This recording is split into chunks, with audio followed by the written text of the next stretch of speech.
বিনা ট্রিটমেন্টে আমার ভাস্তা মারা গেল, কোনো ট্রিটমেন্ট পেল না সে, তার জন্য আমরা একটা বিচার চাই। আরজিকর কাণ্ডে উত্তাল বাংলা, ন্যায় বিচারের দাবিতে প্রায় ৩৫ দিন ধরে কর্মবিরতি চালিয়ে যাচ্ছেন জুনিয়র ডাক্তাররা। এই আবহে বালুরঘাট জেলা হাসপাতালে শিবম শর্মা নামের এক নাবালকের মৃত্যুর কারণ হিসেবে জুনিয়র ডাক্তারদের কর্মবিরতিকে দায়ী করে একটি পোস্ট করা হয়েছে অল ইন্ডিয়া তৃণমূল কংগ্রেসের অফিসিয়াল পেজে এবং এক্স হ্যান্ডেলে। যদিও পরিবারের তরফে তা মানতে নারাজ। বিনা চিকিৎসায় মৃত্যু হয়েছে বলে অভিযোগ মৃত নাবালকের পরিবারের। শুধু তাই নয়, স্বাস্থ্য দপ্তরের তরফে একটি বিজ্ঞপ্তি জারি করে বলা হয়েছে জুনিয়র ডাক্তারদের কর্মবিরতির কারণে মৃত্যু হয়েছে 29 জনের এবং মৃতদের পরিবার পিছু 2 লক্ষ টাকা ঘোষণা করা হয়েছে রাজ্যের তরফে। সেই তালিকায় শিবমের নাম থাকলেও ক্ষতিপূরণ নিতে অস্বীকার পরিবারের। তারা সাফ জানিয়েছেন টাকা নয়, বিচার চাই। আমাদের হচ্ছে সিনিয়র ডাক্তার ছিলেন, ঠিক আছে, তার নাম হাসান সুবীর। তিনি দেরিতে আসার জন্য আমার ভাই মারা গেছে, আর আমরা টাকা চাই না, আমরা বিচার চাই। পরিবার সূত্রে খবর, দুর্ঘটনাটি ঘটে 12ই আগস্ট ভোর রাতে। শিবের মাথায় জল ঢালতে গিয়ে টোটোর ধাক্কায় গুরুতর জখম হয় বছর 9-এর শিবম শর্মা।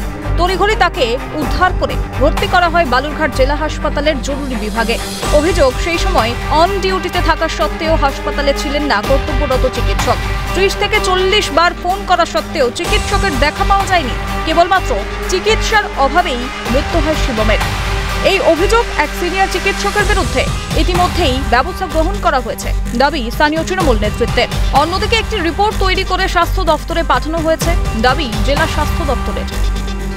যেতে ছিল হচ্ছে হাসান সুবীর ডাক্তার। বহুবার ফোন করার পরেও তিনি আসেননি। অনেকবার ফোন করেছিল নার্সরা, মিনিমাম 30-40 বার ফোন করেছিল। এমার্জেন্সিতে কোনো ডাক্তারও ছিল না, আসেনি, কোনো চিকিৎসা হয়নি। চিকিৎসার অভাবে আমার ভাইটা আজকে মারা গেছে। ডাক্তাররা কেন করছে? ডাক্তারেরা আপনার হচ্ছিল ডিউটি সারে, ওরা ডিউটি হাসপাতালের ডিউটি, ওরা যাচ্ছে হচ্ছিল নার্সিংহোমে, যাচ্ছে প্রাইভেট ট্রিটমেন্ট করতে। বালুরঘাটে কোনো জুনিয়র ডাক্তার নেই, বালুরঘাটে কোনো মেডিকেল নেই।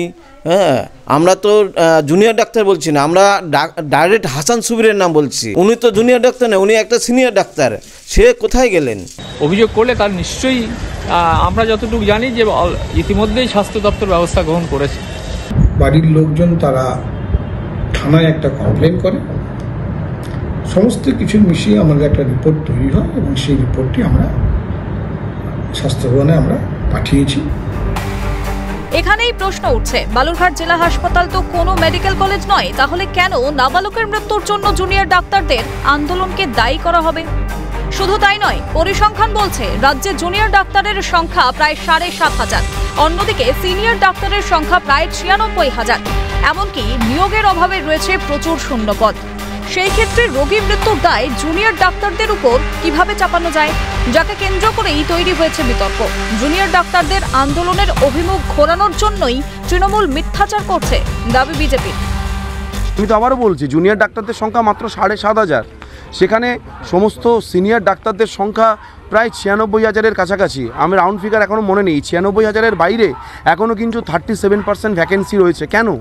খালি জুনিয়র ডাক্তাররা কর্মবিরতিতে আছে বলে পেশেন্ট মারা যাচ্ছে, এই কথাটা আমার মনে হয় ঠিক নয়। আমরা অনেক দিন ধরে অনেক কিছু সহ্য করেছি। কোনো একটা গাফিলতিতে মারা গিয়েছে, কিন্তু তৃণমূল বিশেষ করে যে রাজ্যব্যাপী যে আন্দোলন চলছে, সেই আন্দোলনের মোড় অন্যদিকে ঘোরানোর জন্য সম্পূর্ণরূপে মিথ্যাচার করছে। ধীরে ধীরে গোটা স্বাস্থ্য ব্যবস্থার নগ্ন চেহারাটাই যেন সামনে আসছে। প্রশ্ন উঠছে, অন ডিউটিতে থাকাকালীন হাসপাতাল ছেড়ে কোথায় গিয়েছিলেন ওই কর্তব্যরত চিকিৎসক? সেই সময় কি কোনো বেসরকারি হাসপাতালে রোগী দেখছিলেন? পকেট গরম করতে বেসরকারি হাসপাতালের দিকে ঝুঁকছেন সরকারি হাসপাতালের ডাক্তাররা, আর মৃত্যুর কোলে ঢলে পড়ছে সাধারণ মানুষ। শঙ্কর কুমার রায়ের রিপোর্ট, ক্যালকাটা নিউজ।